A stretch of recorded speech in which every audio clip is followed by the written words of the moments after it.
Rumah tangga Advent pasal yang ke-22. Membangun dan melengkapi rumah tangga. Memperlengkapi dengan ventilasi, saluran pembuangan air, dan cahaya matahari. Dalam pembangunan sarana bangunan, baik untuk keperluan umum maupun tempat tinggal, haruslah diperlengkapi dengan ventilasi, sarana peredaran udara yang baik, dan cahaya matahari yang banyak. Seringkali gedung-gedung gereja dan sekolah dibangun tanpa memperhatikan kepentingan sarana yang di atas tadi.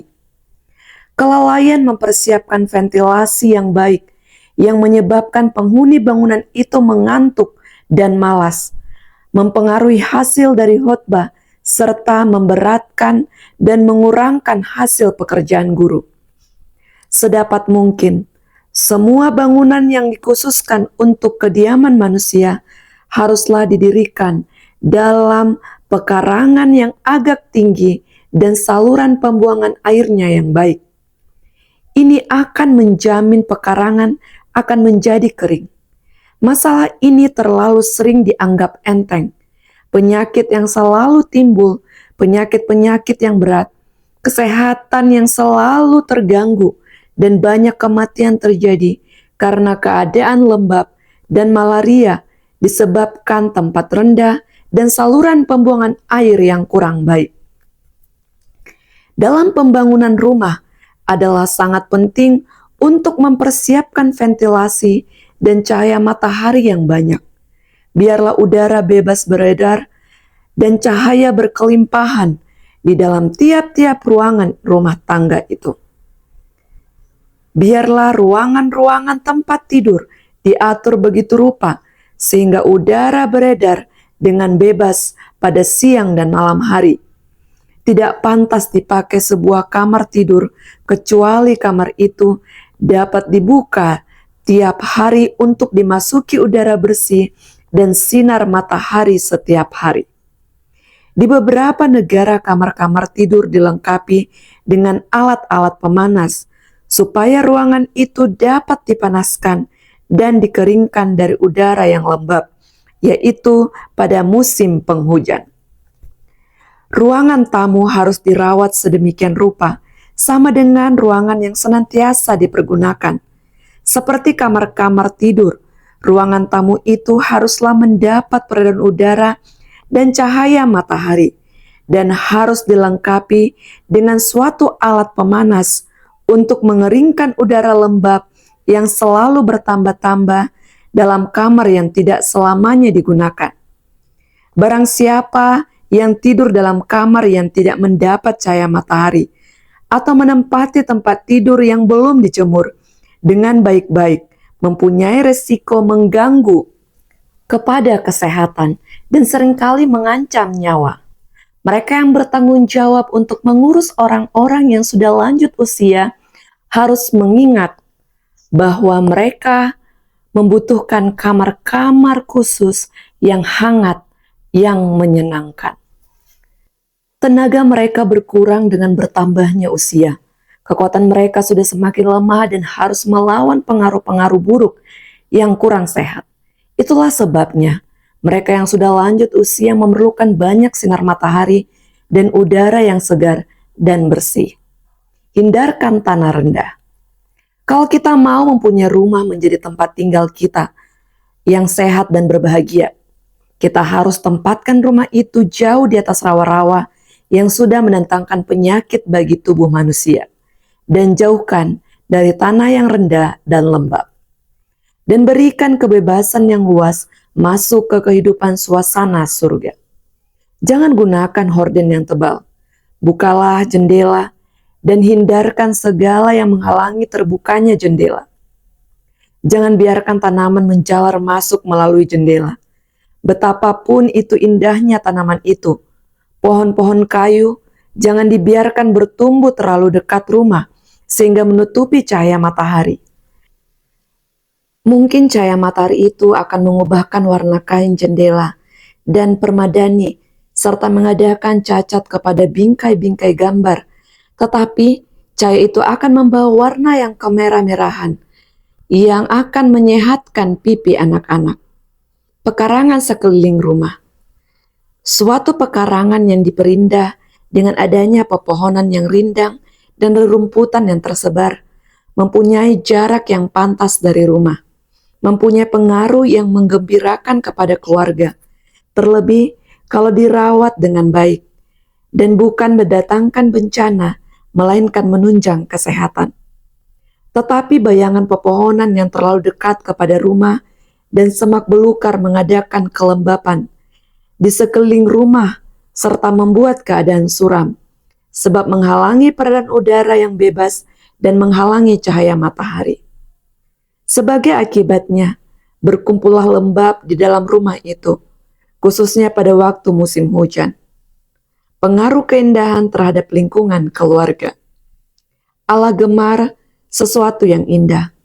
Ia telah menghiasi bumi dan langit dengan keindahan dan dengan kesukaan oleh seorang bapa. Ia memandang sukacita anak-anaknya dalam segala perkara yang telah diciptakannya. Ia suka agar kita mengelilingi rumah-rumah kita dengan keindahan alam kejadian. Hampir semua penduduk di pedesaan mempunyai pekarangan kecil, walaupun mereka tergolong miskin. Sekeliling rumahnya ada beberapa pohon, tumbuh-tumbuhan lain, atau kembang wangi. Tanam-tanaman yang asli seperti itu jauh lebih baik memberikan kegembiraan kepada keluarga daripada perhiasan bikinan tangan.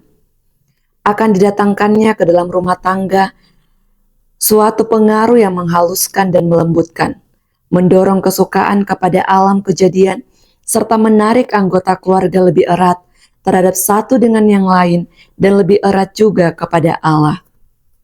Biarlah rumah tangga itu dihiasi dengan cara sederhana. Perbuatan kitalah yang merampas dari kita berkat-berkat yang banyak dan kesukaan serta menjadikan kita tidak pantas untuk menghidupkan suatu kehidupan yang paling berguna. Perhiasan yang mahal dan indah adalah suatu pemborosan, bukan saja dalam bentuk uang, melainkan juga dalam suatu hal yang 1000 kali ganda lebih indah. Perhiasan itu membawa suatu beban ke dalam rumah tangga, usaha pemeliharaan dan kebingungan. Hiasilah rumahmu dengan barang-barang yang baik dan sederhana, barang-barang yang mudah dipelihara, barang-barang yang dapat dibersihkan dengan mudah, dan barang-barang yang dapat diganti tanpa biaya yang besar. Oleh melatih citra rasa, rumah yang sangat sederhana dapat dijadikan baik dan menarik. Terlebih, kalau ada kasih dan rasa puas di dalamnya. Kebahagiaan tidak akan dapat diperoleh dalam pameran yang berlebih-lebihan. Semakin sederhana suasana rumah tangga yang diatur dengan baik, maka makin bahagialah rumah tangga itu. Hindarkan roh persaingan. Hidup yang menjadi suatu kekecewaan dan kepenatan bagi banyak orang karena pekerjaan yang tidak perlu, di mana mereka membebani diri mereka dalam menghadapi tuntutan adat istiadat. Pikiran mereka senantiasa dipenuhi oleh kecemasan untuk mencukupkan segala kekurangan yang lahir dari kesombongan dan mode. Segala peronsokan pemeliharaan, usaha yang dicurahkan yang sebenarnya tidak perlu, mungkin juga mendatangkan bencana, dan kalau disalurkan kepada kebijaksanaan yang layak, akan dapat menunjang kemajuan pekerjaan Allah. Orang mendambakan apa yang disebut kemewahan hidup dan pengorbanan kesehatan, kekuatan, dan segala sesuatu yang memperolehnya. Suatu roh persaingan yang harus disesalkan di antara orang-orang yang satu golongan tentang siapakah yang dapat mengadakan pertunjukan yang paling besar dalam hal pakaian dan perbelanjaan rumah tangga. Kata-kata rumah yang indah itu diputarbalikkan untuk mempunyai arti sesuatu yang mempunyai 4 tembok penuh dengan perkakas dan perhiasan-perhiasan yang mewah, sedang penghuninya selalu menderita pelbagai segi kehidupan. Banyak orang tidak berbahagia dalam kehidupan rumah tangga karena mereka sedang berusaha menyelamatkan pandangan secara luar. Mereka bekerja keras untuk membelanjakan uang dengan banyak tanpa batas agar dapat mengadakan pertunjukan kemewahan dan beroleh pujian dari teman-teman, sebenarnya orang-orang itu tidak memperdulikan kekayaan mereka. Satu benda tertentu ditambah dengan barang yang lain harus ada untuk memenuhi persyaratan rumah tangga itu. Sehingga banyaklah pertambahan barang-barang yang mahal, yang menyenangkan kepada mata, memuaskan kesombongan hati, dan cita-cita yang tinggi. Namun, sedikit pun tidak menambah kesenangan di dalam keluarga itu. Segala harta benda itu telah menghabiskan tenaga, kesabaran, serta menghabiskan waktu yang indah, yang sebenarnya waktu itu diberikan supaya dapat digunakan dalam pekerjaan Allah. Rahmat Allah yang indah itu dijadikan nomor 2 dari perkara yang sangat berguna, dan kebahagiaan menjadi hilang karena kesibukan mengumpulkan barang-barang kesukaan. Didapatinya bahwa kekayaan itu tidak memberikan kepuasan hati yang mereka telah dambakan itu daripadanya. Usaha yang tidak henti-hentinya itu, kecemasan yang tidak habis-habisnya untuk menghiasi rumah bagi tamu-tamu dan orang-orang asing, tidak pernah memberikan imbalan yang selayaknya dengan nilai kekayaan yang telah dibelanjakan. Sesungguhnya, hal itu berarti meletakkan kuk perhambaan di atas leher yang menyakiti untuk dipikul. Dua tujuan yang kontras. Di tangan beberapa keluarga, ada beberapa kesibukan yang terlalu banyak. Kerapian dan peraturan adalah penting untuk kesenangan, tetapi segala kebajikan ini janganlah dilakukan dengan berlebih-lebihan, sehingga menjadikan suatu masa kepenatan yang tidak henti-hentinya dan menjadikan penghuni rumah itu menjadi sangat gusar. Apa yang kami hargakan tinggi di rumah-rumah beberapa orang ialah suatu peraturan yang ketat tentang letak barang-barang dan perabot-perabot. Ada kalanya tidak menyenangkan sama sekali, seperti tidak ada peraturan meletakkan benda-benda itu. Kesopanan yang dipaksakan yang meliputi segenap rumah itu tidak membawa ketenangan bagi seorang yang sungguh menghargakan dan rumah yang sebenarnya. Apabila mengadakan kunjungan singkat ke rumah sahabat, tentu tidak senang melihat sapu dan bulu ayam dipergunakan selalu, dan waktu yang telah diharap-harapkan menikmati percakapan dengan sahabat-sahabat tentang rumah tangga. Waktu yang baik untuk beramah-tamah digunakan mencari sedikit debu atau sarang laba-laba. Walaupun hal itu dapat dilakukan karena penghormatan atas hadirnya tamu di dalam rumah tersebut, tetapi ada juga orang lain yang merasa bahwa kedatangannya dalam rumah itu tidak dihargakan oleh sahabat-sahabatnya karena mereka menghargakan kerapian secara berlebih-lebihan. Pertentangan yang tidak langsung seperti itu pernah terjadi pada waktu kunjungan kami pada musim panas yang lalu, tahun 1976. Pada waktu itu kami tinggal di sana beberapa jam lamanya. Waktu itu dimanfaatkan kepada hal yang berguna atau yang dapat digunakan pada waktu yang lain, tetapi dimanfaatkan dalam cara yang senang dan berguna, memberi ketenangan kepada pikiran, demikian juga kepada tubuh. Kamar-kamarnya mempunyai cahaya yang terang dan mempunyai ventilasi yang baik.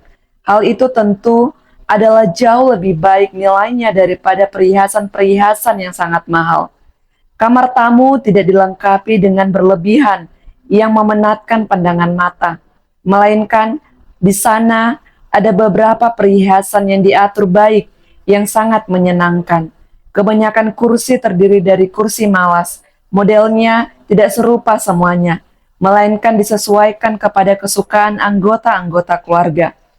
Ada kursi yang rendah dan tinggi, bersama bantalnya, dan dengan sandaran yang lurus.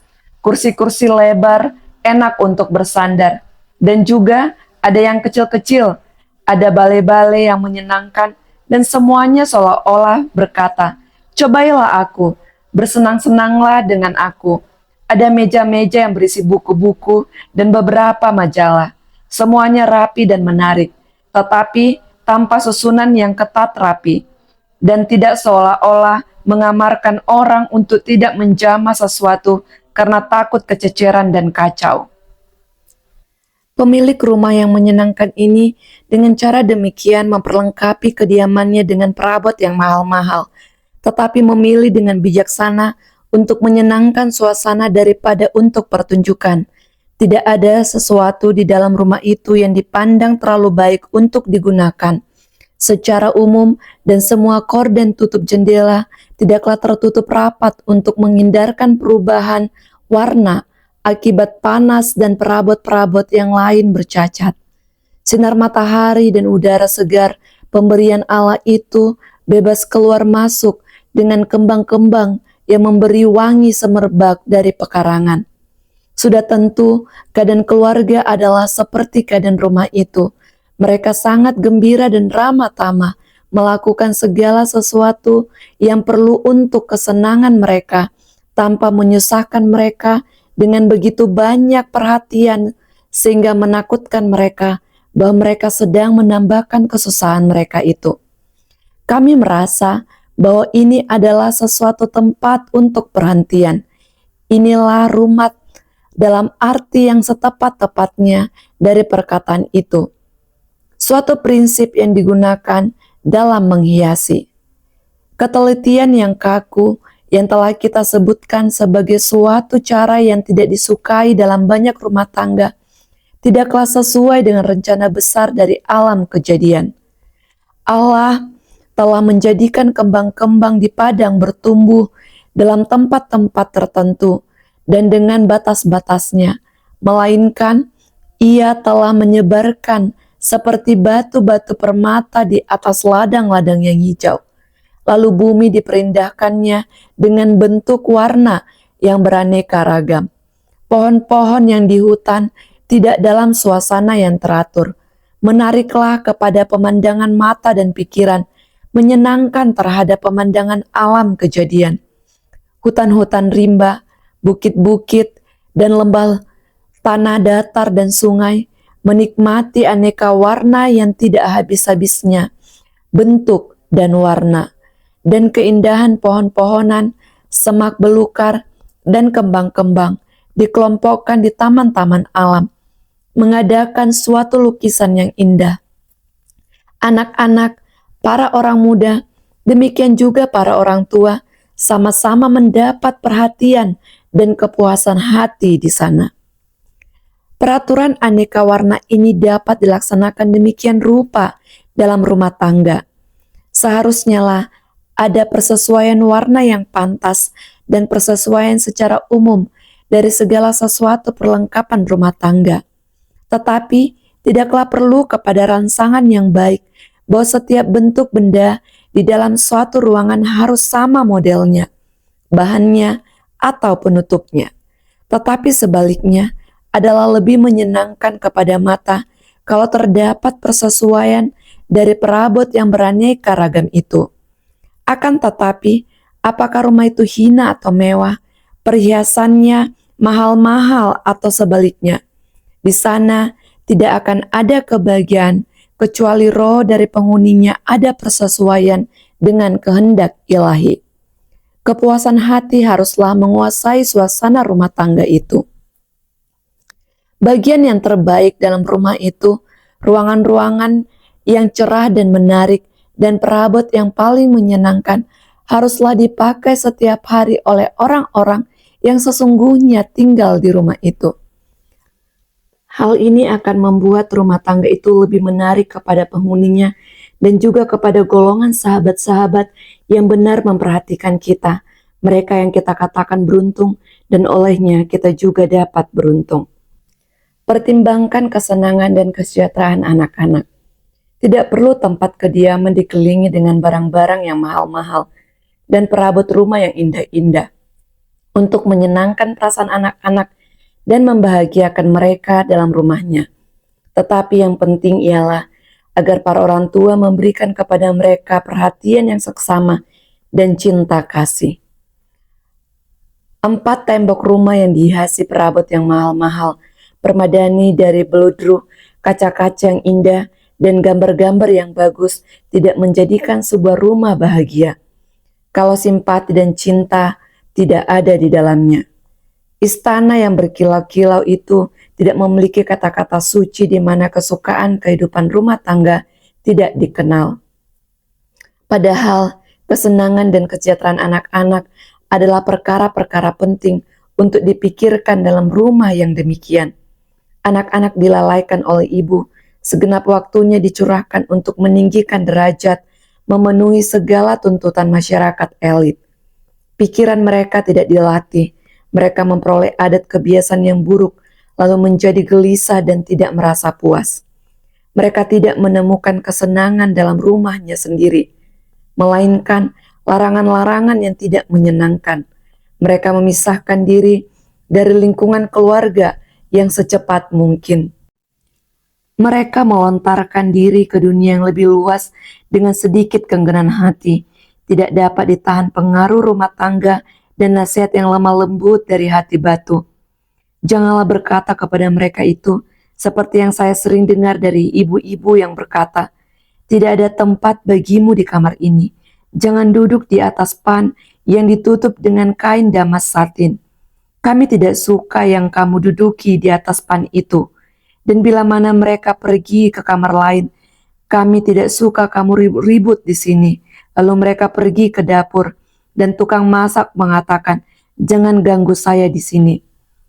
Pergi kamu dari sini, kamu mengganggu dan menyusahkan saya sedemikian rupa." Kemanakah mereka pergi untuk mendapatkan pendidikannya? Ke jalan-jalan raya?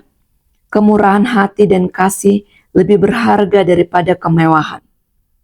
Terlalu banyak perhatian dan beban yang dibawa masuk ke dalam rumah tangga, dan terlalu sedikit kedamaian, kesederhanaan, kebahagiaan yang dinikmati secara wajar. Haruslah sedikit perhatian kepada apa yang dipercakapkan oleh dunia luar, dan haruslah dicurahkan perhatian kepada kesejahteraan lingkungan keluarga. Cinta peradaban dunia dan pertunjukan haruslah dikurangi. Kelemah lembutan dan cinta kasih haruslah diperdalam, dan sopan santun Kristen harus berada di antara anggota-anggota rumah tangga. Perlu dipelajari oleh banyak orang tentang bagaimana menjadikan rumah itu menarik dan menjadi satu tempat kesukaan. Hati yang bersyukur dan roman muka manis berseri-seri adalah lebih berharga daripada kekayaan dan kemewahan. Barang-barang yang sederhana disertai dengan hati yang merasa puas, yang menjadikan rumah tangga itu bahagia, terlebih kalau ada cinta kasih di sana. Yesus penebus itu berjalan di bumi ini dengan kemuliaan seorang raja, namun ia lemah lembut dan rendah hati. Ia menjadi suatu terang dan berkat terhadap tiap-tiap rumah tangga, karena dia membawa kegembiraan, penghargaan, dan keberanian hati sertanya. Aduh, alangkah baiknya kalau kita merasa puas dengan kesederhanaan yang kita miliki, mengurangkan perjuangan untuk mendapatkan barang-barang yang sukar didapat, untuk menghiasi rumah-rumah kita. Sedang apa yang dinilai oleh Allah lebih mahal dari permata indah, ialah roh lemah lembut, pendiam, tidak dihargai. Keagungan dalam kesederhanaan, kelemah lembutan dan cinta kasih yang benar akan menjadikan rumah tangga yang paling hina sekalipun menjadi firdaus. Lebih baik bergembira dalam kesusahan daripada tidak memperoleh ketenangan hari dan rasa puas.